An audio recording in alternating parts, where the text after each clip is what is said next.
On voice videos like பண்ணுங்க, share பண்ணுங்க, subscribe பண்ணுங்க and மறந்துடாம பெல் பட்டனை பிரஸ் பண்ணுங்க. அன்பு ஒன் வாய்ஸ் தமிழ் நேயர்களுக்கு வணக்கம். நம்முடன் இன்று இணைந்திருப்பவர் திரு சேகர் ஐயர் சார் அவர்கள். அவர்களை வரவேற்பதில் பெருமிதம் அடைக்கும். சார் வணக்கம் சார். வணக்கம் சுபா. வணக்கம். மற்றொரு இடத்துல பாத்தீங்கன்னா பூத் கமிட்டி மாநாடு பாஜக அரேஞ்ச் பண்ணிருக்காங்க. மத்திய உள்துறை அமைச்சர் அமித்ஷா அவர்கள் வந்திருக்காரு. சில சோர்சஸ் என்ன சொல்றாங்க, ஊடகங்கள்ல கூட செய்தி என்னன்னு பாத்தீங்கன்னா, என்டிஏ கூட்டணியின் சார்பாக எடப்பாடியை முதல்வராக்குவது நமது கடமை அப்படின்னு பாஜகவின் முன்னாள் மாநில தலைவர் திரு அண்ணாமலை பேசியிருப்பதாக வருகிறது. இன்னும் சொல்ல போனா இப்போ நம்ம பேசி கொண்டிருக்கும் ரெக்கார்ட் பண்ற இந்த நேரத்துல ஒரு போஸ்டர் ஒண்ணு கூட இருக்கு சார். நான் அதை கூட ஷேர் பண்றேன். எங்கள் எடப்பாடியரை முதல்வர் வேட்பாளராக சொன்ன அண்ணாமலைக்கு கோடானு கோடி நன்றிகள்னு சொல்லிட்டு அதிமுக தொண்டர்கள் போஸ்டரை ஷேர் பண்ணியிருக்காங்க. சோ இதை நீங்க எப்படி பாக்குறீங்க? இந்த எடப்பாடியார் முதல்வர், எடப்பாடிக்கு முன்னுரிமை அப்படிங்கறது முன்னாள் மாநில தலைவர் பாஜக அவர்கள் சொல்வது 2024 தேர்தல் போதே சொல்லியிருந்தா இன்னும் கொஞ்சம் கூட இம்பாக்டா இருக்குமோ? ஒரு 15 எம்பி போயிருப்பாங்களோ தமிழகத்துல இருந்து? இல்ல, கரெக்டா போயிருக்கலாம். அதாவது அலையன்ஸ் தனியா நம்ம போனோம், அலையன்ஸ் இல்லாம போனோம்னு ஒரு பிளானை வைத்தது அவர் அண்ணாமலை தான் வைத்தாரு. அத பாஜக மேலிடம் சரி ஒரு தடவை ட்ரை பண்ணி பார்ப்போம், இவ்வளவு திமுக எதிர்த்து இருக்கும் பொழுது அதிமுக உள்நிலைமையும் சரியில்லாத இதுல நம்ம ஒரு தடவை ட்ரை பண்ணுவோம்னு சொல்லி அண்ணாமலை போட்ட பிளான் பண்ணி போனாங்க. அந்த பிளான் ஓட்டு அதிகமாச்சு, ஆனா சீட்டுல ஒண்ணுமே கன்வர்ஷன் ஆகல. காரணம், எதிர்கட்சிகள் ஓட்டெல்லாம் பிரிச்சு போயிடுச்சு. அதை ரிப்பீட் பண்ணக்கூடாதுன்னு தான் பாஜக மேலிடம் ஒரு முடிவு எடுத்தது. இதை இனிமே we cannot experiment further. இந்த சட்டசபை தேர்தலில் 2026 சட்டசபை தேர்தலில் எக்ஸ்பெரிமெண்ட் கூடாது. ஏன்னா split in opposition votes benefits DMK. இது மோடி அளவுலையும் அமித்ஷா அளவுலையும் கட்சி மேல் இடத்துல இதை அவங்க அனலைஸ் பண்ணி பார்த்து ஒரு தொகுதியை பார்த்து கன்க்ளூஷன் வந்தாங்க. முதல்ல பார்த்தீங்கன்னா அண்ணாமலை இதை அவர் ஏத்துக்கிறதுக்கு கொஞ்சம் கஷ்டமா இருந்தது. காரணம், அவர் தானே பில்டப் பண்ணிட்டார். சரி இப்ப எப்படி பண்ணுவது? ஏன்னா அவரை பொறுத்த மட்டும் சில கருத்து இருந்து என்னன்னா, அதிமுகவை சப்போர்ட் பண்ணி ஒரு பெரிய ஆல்டர்னேட்டிவ் நம்ம கொடுக்குற மாதிரி இருக்காது, பிஜேபி சொந்த காலில் நிற்கணும். ஆனா அதுக்கு பிறகு ஒரு முடிவு எடுத்ததுக்கு அப்புறம் கூட அவர் கொஞ்சம் மனசுல ஒரு கசப்பு இருந்தது. அதை நம்ம இல்லைன்னு சொல்ல முடியாது. ஆனா போ அவரு புரிஞ்சுட்டார். அதாவது பாஜக தலைமை என்ன எதிர்பார்க்கிறது அவர்கிட்ட இருந்து, அது நம்ம செய்யணும். தட் இஸ் ஆல்சோ அவர் டியூட்டி.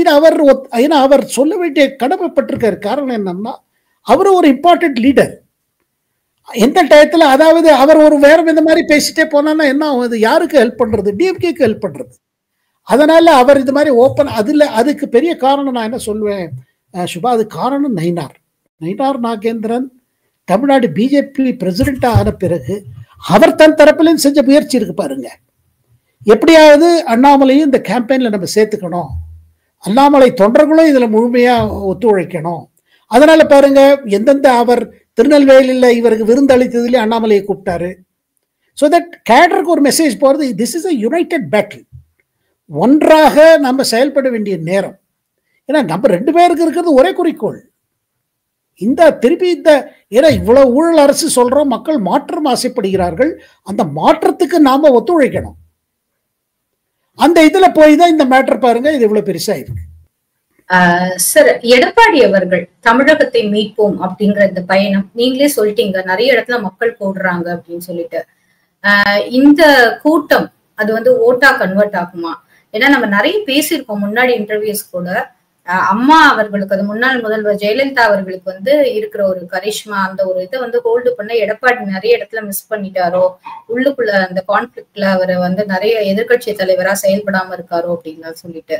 சோ இப்ப 4.5 வருஷத்தை விட்டுட்டு இந்த கேம்பெயின் மட்டும் அவருக்கு கெயினை தேடி தந்துருமா சார்?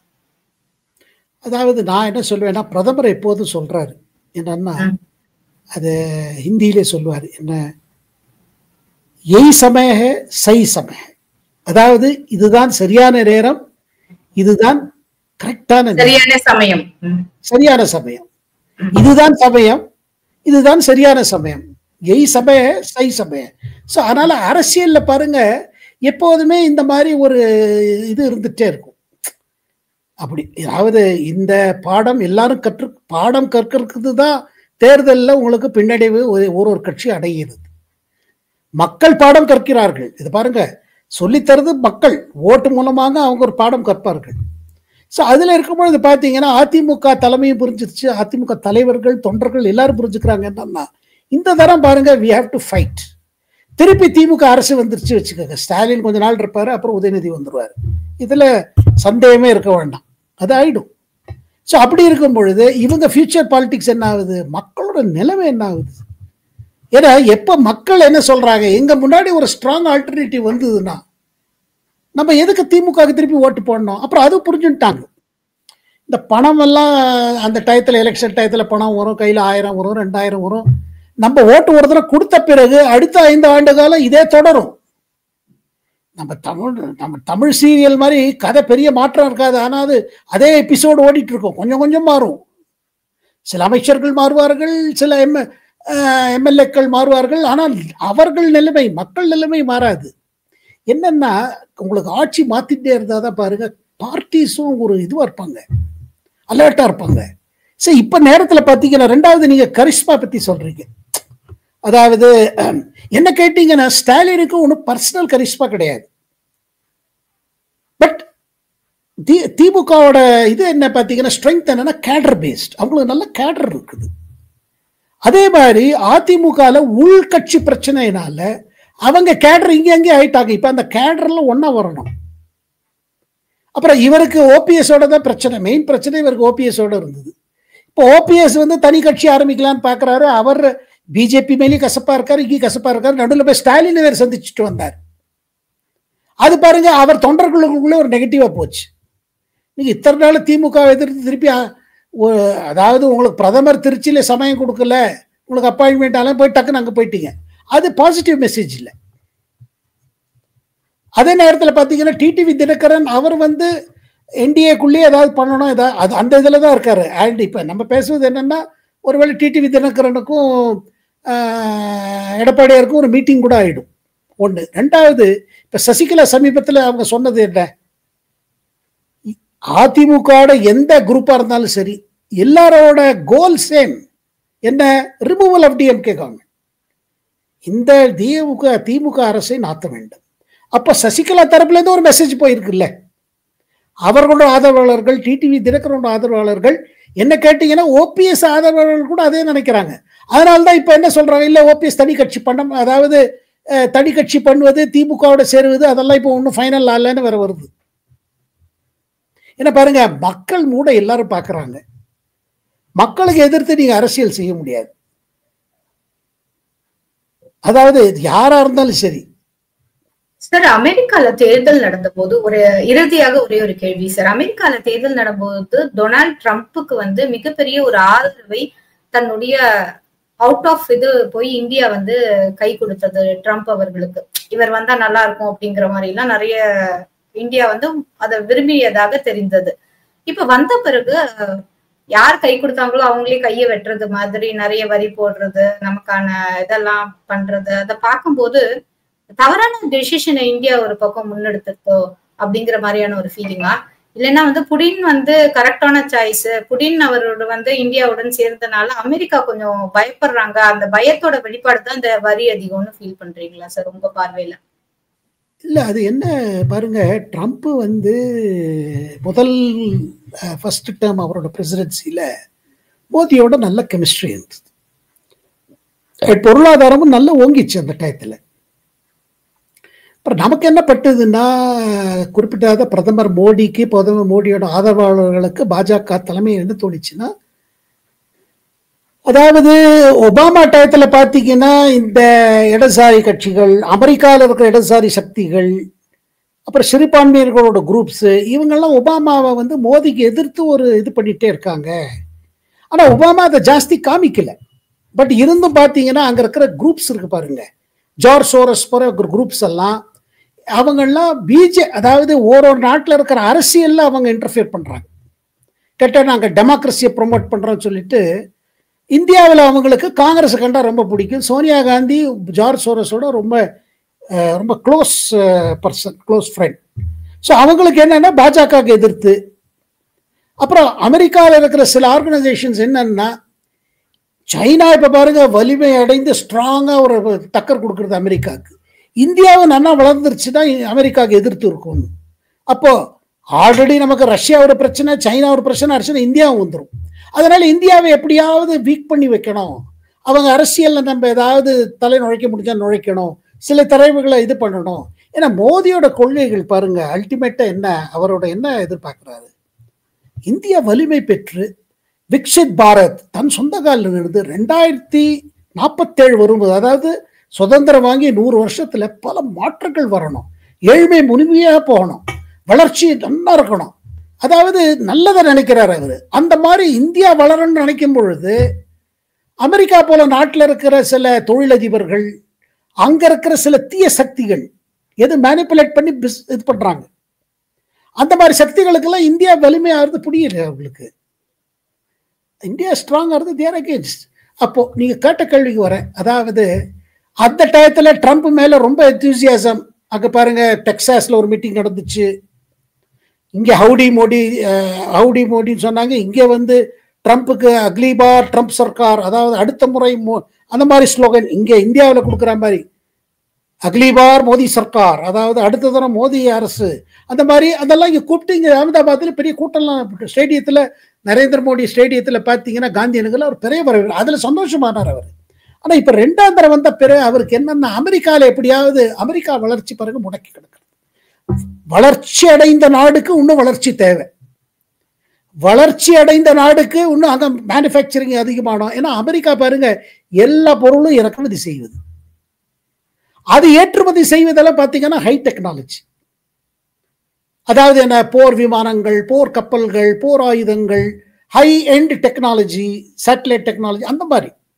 ஆனா சாதாரண விஷயம் அவங்களுக்கு அன்றாட வாழ்க்கைக்கு தேவைப்பட்ட பொருள்லாம் அமெரிக்காவில் வெளியில இருந்து தான் வருது.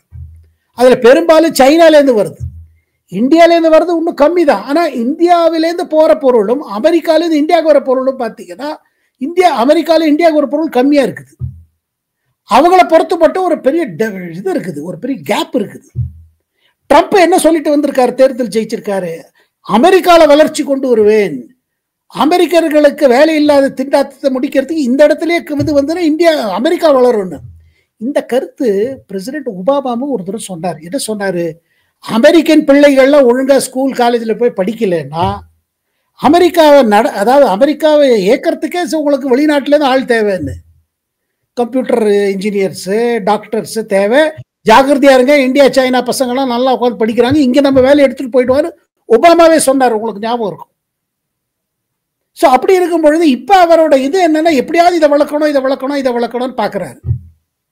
அதுல பார்க்கும் பொழுது என்ன நினைக்கிறாரு, பயம், அதாவது அமெரிக்கா கிட்ட இப்ப இருக்கிற சக்தியை ஒரு மிரட்டல் பயத்துல இது பண்ண முடியும். ஆனா அவர் என்ன புரிஞ்சுக்கலன்னா, இந்தியா இன்னைக்கு பெரிய, அதோட வளர்ச்சி அப்படி இருக்குது, போக வளர்ச்சி தான். இந்தியா எவ்வளவு பெரிய நாடுங்க, 140 கோடி மக்கள் நாடு, அதுக்கு பிரதமர் நரேந்திர மோடி பாப்புலர் மேண்டேட்ல வந்திருக்காரு. மிரட்டல் வச்சு நீங்க இன்டர்நேஷனல் பாலிடிக்ஸ் பண்ண முடியாது, அது ட்ரம்ப் புரிஞ்சுக்கல. அவர் என்ன பண்றாரு, மிரட்டல் பண்ணி பார்ப்போம், இந்தியா பயமுறுத்தி பார்ப்போம், அப்படி அந்த பயம் பாருங்க சைனா கிட்ட பண்ண முடியல. ஏன்னா சைனாட்ட அவ்வளவு சாமான் ஏற்றுமதி ஆகுது, இறக்குமதி ஆகுது, என்னெல்லாம் எல்லாம் அவங்களுக்கு தேவை, எலக்ட்ரிக் வெஹிக்கிள்ஸ் வேணுங்கிற அந்த எலிமெண்ட்ஸ் எல்லாம் இருக்கு பாருங்க, எர்த் எலிமெண்ட்ஸ், ரேர் எலிமெண்ட்ஸ், அதெல்லாம் தேவை, எல்லாமே சைனாலேருந்து வந்துட்டு இருக்கு. சைனா அந்த மிரட்டல் கேட்கல, இந்தியாவுக்கு அமெரிக்காவோட முட்டிக்கணும்னு ஆசை இல்லை. அதே நேரத்தில் மிரட்டலை கஞ்சி அடங்குவதற்கு இது இல்லை. அதாவது என்ன சொல்றாரு ட்ரம்ப், எங்க விவசாயிகள் உற்பத்தியார சோயாபீன், பழ வகைகள், பால், சீஸ், பட்டர், இதெல்லாம் இங்கேருந்து எடுத்துட்டு போங்கிறது, இதெல்லாம் வாங்குங்க, அது எப்படி முடியும்? அதனால பாருங்க இது தொடர்ந்து பேச்சுவார்த்தை நடந்துட்டு இருந்தது, பேச்சுவார்த்தை நல்லா போயிட்டு இருந்தது. இந்தியா என்ன சொன்னாங்க, சரி நாங்க பல வரிகள் எல்லாம் குறைச்சிடுறோம், நீங்க கம்பீட் பண்ணுங்க எங்க மார்க்கெட்ல. இப்ப பாருங்க ஒரு டயத்துல உங்களுக்கு ஞாபகம் இருக்கும் சுபா, வாஷிங்டன் ஆப்பிள்லாம் வித்துட்டு இருந்தது, அமெரிக்கால இருந்து ஆப்பிள் வராது. அந்த ஆப்பிள் நான் டெல்லியில சொல்றேன், ஏன்னா ஆப்பிள் ஆரம்பிச்சு, ஆனா போக மக்களுக்கு அது ருசியா படல. இதெல்லாம் ஒரு ஜெனட்டிக், அதாவது மாடிஃபைடு இதும்பாங்க, ஜிஎம் மாடிஃபைடு, அதுல பாத்தீங்கன்னா ருசியில பாக்குறதுக்கு பளிச்சுன்னு இருக்கும், உள்ள வந்து ஒரு சக்கை மாதிரி இருக்கும், டேஸ்ட் இருக்காது. மார்க்கெட் பாருங்க யாரும் எந்த அரசும் கண்ட்ரோல் பண்ண முடியாது, ஒரு ப்ராடக்ட் நல்லா இருந்துச்சுன்னா வாங்கிப்பாங்க, ஸோ அதுக்கப்புறம் என்ன ஆச்சுன்னா, நமக்கு காஷ்மீர்லேருந்து ஆப்பிள் இருக்குது. காஷ்மீர் ஆப்பிளை விட இப்போ ருச்சியாக நம்மளுக்கு கின்னோர் ஆப்பிள்ஸ்னு இமாச்சல்லேருந்து வருது. அதுவும் ருச்சியாக இருக்குது. ஸோ ஆட்டோமேட்டிக்காக வாஷிங்டன் ஆப்பிள் பாதிக்கப்பட்டுடுச்சு. அதுக்கப்புறம் இந்த ஆல்மண்ட்ஸ் எல்லாம் வருது, இந்த இந்த ட்ரை ஃப்ரூட்ஸ் எல்லாம். அதில் பாருங்கள், காஸ்ட் வைஸ் எஃபெக்டிவாக இருந்தால் வாங்கிப்பாங்க. இது ஈரான்லேருந்தும் வருது, நமக்கு துபாயிலேருந்தும் வருது. பாருங்க, அவங்க என்ன இவங்க சொல்றாங்க, விலையை நீங்க வரி போடலைன்னா நாங்க கம்பீட் பண்ணுவோம்னு. அதே நேரத்தில் நம்ம விவசாயிகளை பாதிக்கிற மாதிரி நம்ம பண்ண முடியாது. பால் பண்ணைகள் எவ்வளவு இருக்குது, எவ்வளவு டைரி. அப்புறம் பாருங்க, அமுல் மாதிரி கோஆபரேட்டிவ் ஓடிட்டு இருக்கு, ஆவின் இருக்குது, நந்தினி இருக்கிறது. இங்க இவ்வளவு நம்ம ஏன்னா விவசாயிகளை விட்டு கொடுக்க முடியாது. ஸோ அந்த மிரட்டல் கடைகளுக்கு இந்தியா அடங்கலை, மோதியே அடங்கலை. அதனால ட்ரம்ப்புக்கு இன்னும் கோபம் அதிகரிச்சிச்சு. இன்னும் மிரட்டி பார்ப்போமே. இப்போ என்ன கதை வந்துட்டு இருக்கு பாருங்க. நீங்க எண்ணெய், அதாவது க்ரூட் ஆயில், இந்த கச்சா எண்ணெய் நீங்க இறக்குமதி பண்றீங்க ரஷ்யாலேருந்து. அதனால உங்க மேல இன்னும் அதிக வரி 25%, அதாவது 50% வரி, அதுக்கு மேல இன்னும் 25% வரி இன்னும் அது அமலால. 22ஆம் தேதிக்கு அப்புறம் அமலாகும்னு சொல்லியிருக்காங்க.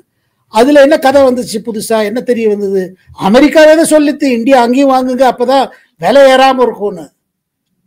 ஏன்னா இந்தியாவும் சைனாவும் பெரிய பர்ச்சேசர்ஸ்.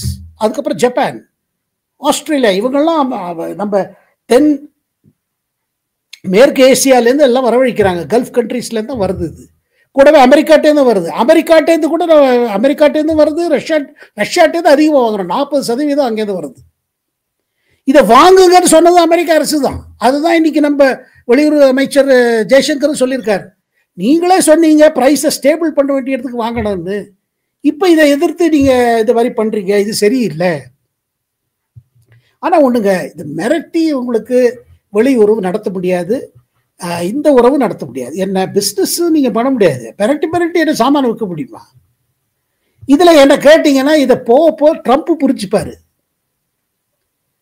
அதனால நாம தவறு செய்தோமா? ஏன்னா நம்மளோட நோக்கம் என்னது? ட்ரம்ப்பை ஒரு பர்சனல் கெமிஸ்ட்ரி, 2 தலைவர்கள் மத்தியில் பர்சனல் கெமிஸ்ட்ரின்னு ஒன்று இருக்கு பாருங்க, அது இருந்ததுன்னா ஆட்டோமேட்டிக்காக உறவுகள் தானா. ஆனால் இப்போ அவர் என்ன பண்றாரு? பல விதமா இந்தியா பயமுறுத்த பார்க்கிறாரு. ஒரு பயமுறுத்துறது என்ன? இந்த வரி போடுவது. இரண்டாவது, பாகிஸ்தானோட ஸ்பெஷல் ரிலேஷன் பண்ணிக்க பார்க்கிறாரு, எதிரிக்கு எதிரி நண்பன்கிற ரீதியில. அதனால அந்த ஜெனரலை கூப்பிட்டு அவரை பெரிய ஆளாக்குறாரு. அந்த ஆசிப் முனிர, பாகிஸ்தான் என்ன, பாகிஸ்தான் அரசு என்ன, பாகிஸ்தான் ராணுவம் என்ன, பாகிஸ்தான் ராணுவ தளபதிகள் என்னங்கிறது இந்தியாவுக்கு புரியும். ஆனா ட்ரம்ப்புக்கு ஒன்றும் புரியல. இப்படியே எல்லாரும் ஏமாத்திட்டு அந்த நாடோட தலைவர்கள் ஓட்டிட்டு இருக்காங்க. ஒரு பக்கம் சைனாவையும் வச்சுக்க பாக்குறாங்க, அமெரிக்கா பணம் எங்க கிடைக்கும்னு பார்த்துட்டு இருக்காங்க. ஒரு நாள் புரிச்சுப்பாரு ட்ரம்ப். இங்க என்ன, எங்க ஒசாமா பின் லேதனை ஒழிச்சு வச்சதுக்கும் பணம் வாங்கிட்டாங்க பாகிஸ்தான்காரங்க, காட்டி கொடுக்கறதுக்கும் பணம் வாங்கிட்டாங்க. ஆப்கானிஸ்தான்லயும் பாருங்க, பெரிய போர், ரஷ்யாவுக்கு எதிர்த்து போர், கம்யூனிசம் எதிர்த்து போர், அதுக்கு பணத்தை வாங்கிட்டாங்க. இந்த மாதிரியே கூலி வேலை செஞ்சுட்டு இருக்காங்க அமெரிக்காவுக்கு. ட்ரம்ப் என்ன நினைக்கிறாரு? இதை கண்டு பயந்து போயிடுவாங்க, பாகிஸ்தானை நம்ம என்கரேஜ் பண்றோம். எங்க நீங்க சைனா பாகிஸ்தான் கூட இருக்கிறத கூட நம்ம பயப்படல. அமெரிக்காவை சேரட்டும், இதுக்கு பயப்பட போறது இல்லை. ஆனா ஒண்ணு பாருங்க, அமெரிக்காவுக்கும் சைனாக்கும், இந்தியாவுக்கும் அமெரிக்காவுக்கும் இந்த டென்ஷன், ட்ரம்ப் பண்ற கூத்த பார்த்துட்டு சைனா இந்தியாவுக்கு சப்போர்ட் பண்ண வந்துருச்சு. நம்ம பிராடர் பிரச்சனை தான் சைனாக்கும் இந்தியாவுக்கும் இருக்கிற ஒரு பிரச்சனை. இதெல்லாம் தீரவே தீராதா? அதாவது நம்ம எல்லாம் அமெரிக்கா மற்ற நாடுகள் என்ன, சைனாவும் இந்தியாவும் ஒத்தே போகாது. சைனா இந்தியாவை மிரட்டிட்டே இருக்கும், ஆனாலும் இந்தியாவும் திருப்பி மிரட்டிட்டே இருக்கும் அப்படின்னு அவசியம் இல்லை. அதாவது எல்லாம் மாறுற மாதிரி இதுவும் மாறும். இப்ப சைனா புரிஞ்சுட்டாங்க. லடாக்ல அந்த இதெல்லாம் பாத்தீங்க என்ன ஆச்சு? 1,00,000 துருப்புக்களை அவங்க நிறுத்திடும் போது நம்மளும் நிறுத்தி காமிச்சோம். அவ்வளவுதான் சார். அதுக்கப்புறம் சைனா புரிஞ்சுட்டாங்க இந்த போர் அவங்களுக்கு லாபம் இல்லை, அதை தவிர்த்து அவங்களோட வியாபாரம் எஃபெக்ட் ஆச்சு. அங்க உள்ள பொருளாதார நிலைமை அவ்வளவு நல்லா இல்லை சைனாவோடது. எக்கச்சக்கமா தயாரிச்சு வச்சுட்டாங்க, அது விற்கணுமே. They need a market to sell their products. அதனால பாருங்க, இப்போ இந்தியாவிலேயே பாருங்க, இது சைனா வஸ்துனா சரியா இருக்காதுன்னு நினைக்கிற மாதிரி கூட யோசிக்கிறாங்க நிறைய பேர். இப்போ பல்புனா இது சைனா பல்பு, இது சைனா வாட்சா, இங்கே வேண்டாம், ஏதோ குவாலிட்டி கம்மியா இருக்குமோன்னு நினைக்க தோன்றுறது. இப்போ made in Japan, made in US, அப்படி made in UK, made in ஜெர்மனின்னா அதுக்கு ஒரு வேல்யூ இருக்குது. மேட் இன் சைனானா வேண்டாம் வேண்டாம் சரியா இருக்காது அப்படிப்பாங்க. ஸோ ஆகையால் இப்போ சைனாவை புரிந்து கொண்டு விட்டது. அதனால தான் சைனாவை என்ன சொல்றாங்க, இல்லை இதான் நேரம். இப்போ ரஷ்யா, சைனா, இந்தியா இது 3 ஒன்றா சேரக்கூடிய முடியுமோ? பாருங்க, there are no permanent enemies சொல்லுவாங்க, ஒன்லி பர்மனன்ட் இன்ட்ரெஸ்ட். எல்லா நாட்டுக்குமே, அது அமெரிக்காவா இருக்கட்டும், இந்தியாவா இருக்கட்டும், ரஷ்யாவா இருக்கட்டும், சைனாவா இருக்கட்டும். அதனால எனக்கு என்ன தோணுதுங்க, இன்னும் 3-4 மாசத்துல சரியா போயிடும். ட்ரம்ப் புரிஞ்சுருவாரு, அந்த யுக்ரைன் போர் விதமா நின்று போச்சு வச்சுக்கோங்க, அப்புறம் இந்த பிரச்சனைகள்ல இதாகும். ஆனா ஒண்ணு நிச்சயங்க, நம்ம விவசாயிகள், நம்ம பால் இதெல்லாம் நடத்துறவங்க, டைரி எல்லாம் நடத்துறவங்க, அவங்கள பாதிச்சுட்டு அங்கேருந்து இறக்குமதி பண்ண முடியும். அது பிரதமர் சொல்லிட்டாரு, நான் என் விவசாயிகளை விட்டு கொடுக்க முடியாது, என் மீனவர்களை விட்டு கொடுக்க முடியாது. எந்த பிரதமர் விட்டு கொடுக்க முடியாது. அண்ட் பிரதமர் குறிப்பிட்டதை பார்த்தீங்கன்னா, மோடி யாரு கண்டு பயப்பட மாட்டாரு. சார் ரொம்ப நன்றி சார். இத்துணை நேரமும் அழகாகவும் தெளிவாகவும் நிறைய விஷயங்களை எங்களுக்காக எடுத்து சொன்னீங்க. அது மோடி அவர்கள் யாரை கொண்டும் அஞ்ச வேண்டிய அவசியம் இந்தியாவிற்கு கிடையாது. எந்த ஒரு காரணத்திற்காகவும் என்னுடைய இந்திய நாட்டிலிருந்து ஒரு பிரஜை கஷ்டப்பட்டால் கூட அதை என்னால் பொறுத்து கொள்ள முடியாது. அது விவசாயிகளாக இருக்கட்டும், இல்லைன்னா மீனவர்களாக இருக்கட்டும், அவர்களுக்காக எந்த நாட்டுக்கு வரைக்கும் நான் அஞ்ச மாட்டேன் அப்படின்னு சொல்வதாக இருக்கட்டும். அதை தொடர்ந்து டிவிகே மாநாடு அரேஞ்ச்மெண்ட்ஸ் எல்லாம் நல்லா பண்ணியிருந்தாங்க. இத்தனை நாளா சீண்டாம இருந்தாங்க. இப்போ முதலமைச்சர், தமிழக முதலமைச்சரே கொஞ்சம் சீண்டி பார்த்திருக்காங்க. அதனால அவங்க கூட கொஞ்சம் வருத்தமா தான் இருக்காங்க. ஆனா அல்டிமேட்டா என்னன்னாங்க, நீங்க அண்ணன் சொன்னாலும், அம்மா சொன்னாலும், அப்பா சொன்னாலும், அங்கிள் சொன்னாலும், ப்ரோ சொன்னாலும், உங்களுக்கான கொள்கையே இன்னும் என்னன்னு மக்கள் கிட்ட கொண்டு போய் சேர்க்கல. நீங்க கொள்கையே உங்களுக்கு தெரியுதானுங்கிறதையும் உங்களுக்கு புரியல அப்படிங்கிற ஒரு கருத்தா இருக்கட்டும். அதை தொடர்ந்து தமிழகத்தை மீட்போம் அப்படிங்கிற எடப்பாடியினுடைய பயணம் இஃப் நாட் தென் வென் அப்படிங்கிற மாதிரியாக மக்களை நோக்கி சென்றடையும் இந்த நேரம் மக்கள் கண்டிப்பா அதுக்கு ஆதரவு கொடுக்குறாங்க. அதனுடைய ஆதரவு 2026 தெரியும் அப்படிங்கிற விஷயங்களாக இருக்கட்டும். இந்த இடத்துல பாஜக மற்றும் அதிமுக என்டிஏ கூட்டணி வலுப்பெற வேண்டியது காலத்தின் கட்டாயம் அப்படிங்கிற உங்க கருத்தை நாங்க மனமோந்து ஏற்றுக்கொள்கிறோம். இனிவரும் காலங்கள்ல தொடர்ந்து இது பற்றி பேசலாம் சார். நன்றி, வணக்கம். Thank you sir. வணக்கம்.